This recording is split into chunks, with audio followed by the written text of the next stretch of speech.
Existe um fenômeno estranho que eu notei durante toda a minha vida, onde quanto mais eu me colocava em uma área de desconforto, mais feliz eu ficava. Eu acho que esse fenômeno se tornou cada vez mais aparente para mim no meu primeiro ano da faculdade, onde eu queria mostrar a melhor impressão de mim mesmo para as outras pessoas. Você sabe, comportamento típico de calouro. É um novo lugar, uma nova rede de pessoas, uma nova cidade. Então eu realmente senti uma necessidade de reinventar quem eu era, especialmente em relação à minha base de habilidades sociais, ou falta delas. E para fazer isso, eu estava me forçando para ficar fora da minha zona de conforto. Eu estava fazendo isso com tanta frequência que é como se fosse uma espécie de jogo para mim naquela época. Eu tinha me tocado que existia uma certa causalidade entre me sujeitar ao desconforto e atualizar quem eu queria ser como ser humano. Tipo um upgrade. Agora que eu estou mais velho, eu não necessariamente acredito que existe esse relacionamento, essa causalidade, mas eu falo disso um pouco mais na frente. O bom é que eu estava definitivamente no caminho certo, porque eu me sentia incrível. Eu estava energético, otimista, eu me lembro de acordar pela manhã e eu não estava com aquele cansaço, porque eu estava pronto para enfrentar o dia com bastante energia. E apesar dessa euforia não ter durado para sempre, eu nunca esqueci como eu me sentia. Eu me lembro da importância de ver a zona de conforto e o efeito que ela tem sobre o seu bem-estar geral e a maneira como você vive a sua vida. Então, nesse vídeo eu vou falar sobre algumas coisas que eu aprendi sobre a zona de conforto e como eu penso, se você puder obter um melhor entendimento de como funciona a zona de conforto, você também pode começar a viver a vida de acordo com seus próprios termos e não de acordo com os termos da sorte, por assim dizer. Porque você tem muito mais controle sobre a maneira como você vive do que você imagina. Então aqui estão algumas coisas que eu descobri sobre a zona de conforto e com sorte você pode aplicar eles para sua vida também. Então tudo que você é fisicamente capaz de fazer nesse mundo cai em uma dessas duas categorias: dentro da zona de conforto ou fora da zona de conforto. As coisas que são dentro da zona de conforto são fáceis de fazer, confortáveis, elas exigem pouco esforço ou nenhum esforço para fazer e não tem muita resistência mental também na maneira de como fazer. Por exemplo, dirigir. Para muitas pessoas, dirigir está completamente dentro da zona de conforto. Você sabe, você dirige para o trabalho, você dirige para sua casa, você dirige até a padaria ou até o mercado, etc. Já que dirigir é tão fácil, em algum momento o seu cérebro foi e subconscientemente colocou dentro da zona de conforto. Então você realmente não pensa em fazer isso antes de fazer. É apenas algo que você vai lá e faz. Ok, e que tal correr?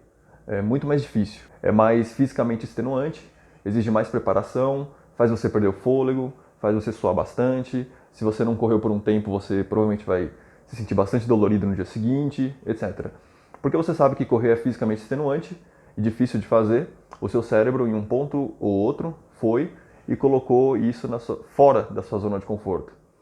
Quanto mais fora da zona de conforto algo mais resistência mental existe para fazer aquilo. Mas é aqui que as coisas ficam meio interessantes. Correr é bom para você. Depois de uma semana de corrida todos os dias, você pode achar que isso aumentou a sua energia mental, a sua visão da vida fica melhor, fica mais otimista. E depois de uma semana correndo, você meio que não sente mais as dores do início. É igual dirigir, é só sair e dirigir. Então, realmente não existe um relacionamento claro entre as coisas que estão dentro da sua zona de conforto, fora da sua zona de conforto e o valor que essas coisas têm na sua vida. Na verdade, a zona de conforto é terrível em dizer o que é bom para você ou o que é ruim para você. Quais atividades você tem que adotar na sua vida e quais atividades você tem que evitar. Então, vamos caminhar, por exemplo. Andar, né, caminhar, está provavelmente dentro da sua zona de conforto. E correr está fora da sua zona de conforto. Mas não significa que caminhar é ruim para você, da mesma forma que pular de um prédio de 10 andares está provavelmente fora da sua zona de conforto, mas não significa que seja bom para você. Então nem tudo que está fora da zona de conforto é bom. Então realmente não existe um relacionamento claro entre as coisas que estão dentro da sua zona de conforto, fora da sua zona de conforto e o valor que essas coisas têm na sua vida. A zona de conforto está preocupada apenas em manter você dentro dela.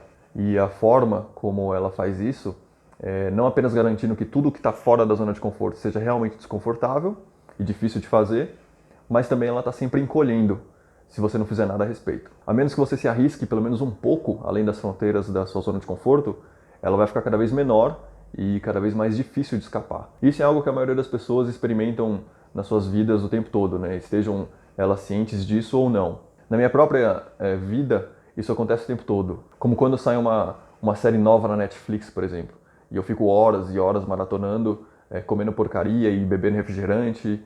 Então, depois de alguns poucos dias fazendo isso, tipo sábado e domingo, por exemplo, essas coisas estavam, as coisas que estavam anteriormente na borda da minha zona de conforto, como por exemplo ir para academia, a zona de conforto encolheu até um ponto onde, nesse ponto, chega que ir para academia agora fica extremamente difícil de fazer. Você também pode ter experimentado esse tipo de coisa, onde talvez você esteja de férias, e é daquelas férias que você não viaja, né?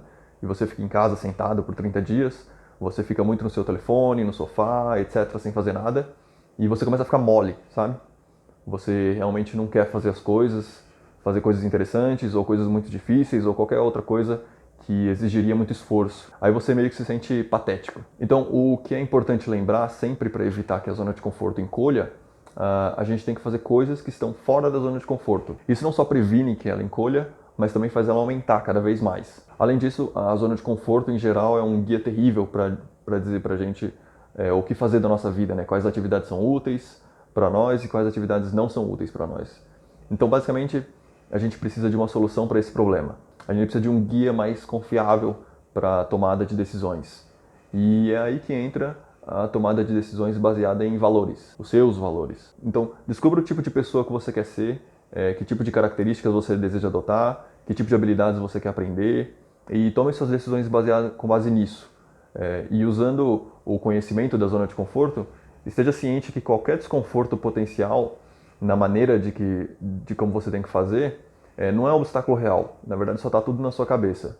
Se você vive dessa forma, a zona de conforto também pode trabalhar a seu favor, porque quando você começa vivendo esse novo estilo de vida, por exemplo, que no início pode não ser natural para você, mas quanto mais você viver assim, mais a zona de conforto se expande para atender justamente o que você quer. Então, vivendo da maneira que você quer, acaba se tornando mais natural e, ironicamente, mais confortável. Então, para trazer essa coisa toda de volta para o meu primeiro ano de faculdade, que eu comentei lá no começo, agora está ficando claro para mim que a razão pela qual eu me sentia tão bem não era necessariamente porque eu era apenas desconfortável o tempo todo. A razão pela qual eu me sentia tão bem foi porque eu estava fazendo o que eu realmente queria fazer naquela época. E eu ignorei o desconforto completamente. E quando você não deixar mais o desconforto te dizer o que você tem que fazer ou deixar de fazer, o potencial para o que você pode fazer realmente se expande. Então é isso que eu tinha para falar hoje para vocês. A gente se vê no próximo vídeo. Obrigado por ter assistido. Até mais.